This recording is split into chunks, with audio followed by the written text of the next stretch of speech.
અનેક યુવાનો આજે ટેકનિકલ પોતાના ટેકનોક્રેટ જે યુવાનો છે એવા યુવાનો આજે ગૌ સેવાના માધ્યમથી એક સારી એવી આવક ઊભી કરી રહ્યા છે અને સારી એવી આવક એને થઈ રહી છે.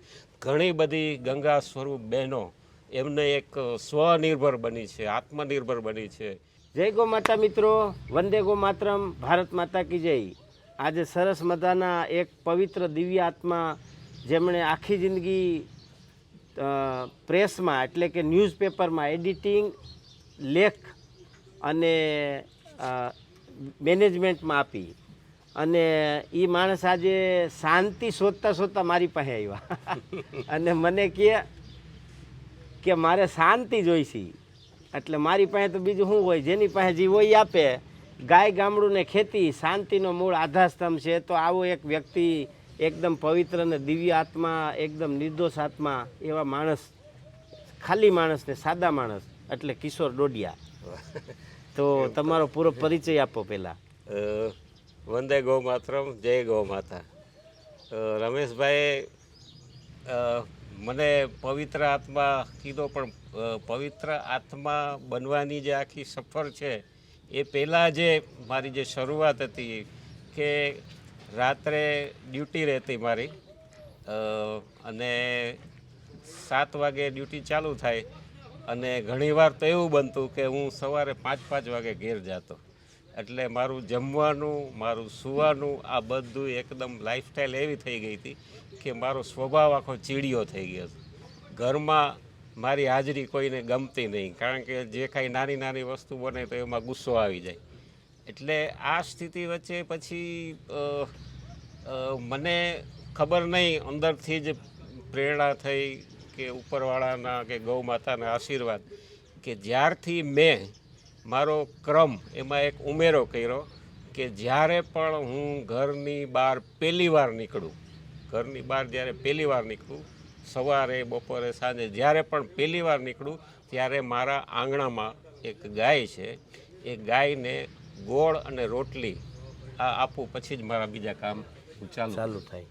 પણ આ છેલ્લા લગભગ 10-15 વર્ષથી આ ક્રમ ચાલે છે.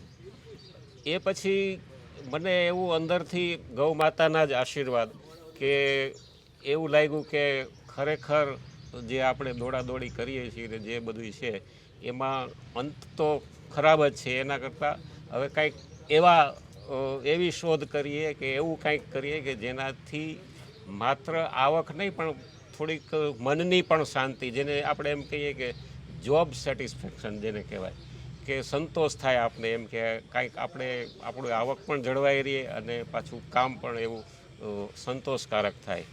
એટલે એ દરમિયાન મારા મુરબ્બી વડીલ મિત્ર રમેશભાઈનો મને પરિચય થયો, સંજયભાઈ કક્કડ દ્વારા. અને પછી રમેશભાઈનું જે જીવન જોયું, એમનો સંઘર્ષ જોયો, એનો ગૌ પ્રેમ જોયો, ત્યારે મને એમ થયું કે ખરેખર જો અંદરની શાંતિ જોતી હોય તો ગૌ સાથે, ગૌ માતા સાથે જોડાઈ જવું પડે. અને એ જે જોડાણ થયા પછી એનું સીધું જોડાણ છે, આપણે જેને પરમ શક્તિ કહીએ છીએ, એ સીધું ડાયરેક્ટ ડાયલિંગ ત્યાં થવા માંડે છે ગૌ માતાનું. જ્યારે આપણે એનું, અને આપણામાં તો ઘણી વાર્તાઓ પણ છે કે જ્યારે આપણે પાર થવાનું હોય નદી, એમાં ગાયનું પૂંછડું ઝાલીએ તો પાર થઈ જાય, એવી વાર્તાઓ પણ આપણે આપી છે.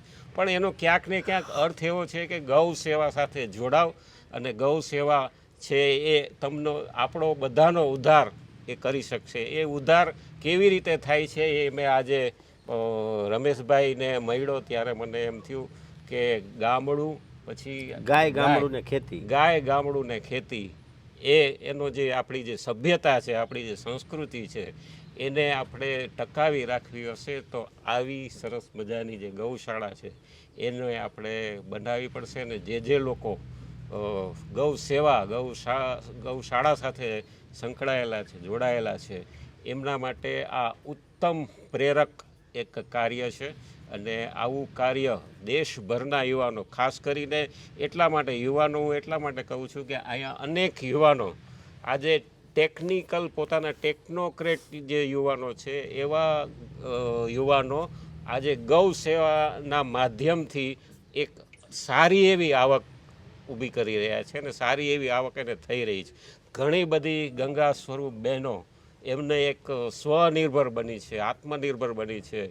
તો આખું જે આપણું જે એક રાષ્ટ્રનું માળખું છે એ માળખામાં પછી પર્યાવરણ પણ આવી જાય અને ગ્લોબલ વોર્મિંગ પણ આવી જાય અને એ રીતે આખું જે અહીંયા કામ થઈ રહ્યું છે એ ઉત્તમ એક મોડેલ, એક આદર્શ ગૌશાળા છે. અને હું એવું માનું છું કે ખાસ કરીને ભારતના જ નહીં પણ ભારતની બહારના પણ યુવાનો જે આ વિડીયોના માધ્યમથી જોઈ રહ્યા છે અને સાંભળી રહ્યા છે એમને બે હાથ જોડીને મારી અપીલ છે કે તમે ગૌ સેવા સાથે જોડાશો તો તમારું આખું જીવન બદલાઈ જશે અને તમે જે આપણે સૌ, તમે નહીં પણ આપણે સૌ જે શાંતિની શોધમાં છીએ, જે અંતે આપણે એમ ભગવાનને કહેતા હે ભગવાન અમને શાંતિ આપો, પણ એ શાંતિ ક્યાં છે એનો જો તમારે ખરેખર અનુભૂતિ કરવી હોય તો આવી એક સાત્વિક ગૌશાળા એમાં ક્યારેક મુલાકાત રહ્યો એની સાથે જોડાવ તો હું 100% આપને એમ કહું કે ગેરંટી આપું છું મારા અનુભવના આધારે. અને રમેશભાઈને તો મેં જીવતા જાગતા એમના જોયા જ છે એના કાર્યો, એના આધારે કહી શકું કે ગૌ સેવા સાથે જોડાવ તો જીવનનો તમારો અંતિમ તબક્કો છે એ ખરેખર એક એવું લાગશે કે આપણે જીવન જીવી ગયા, જીવન આપણું સાર્થક થયું. જય ગૌ માતા.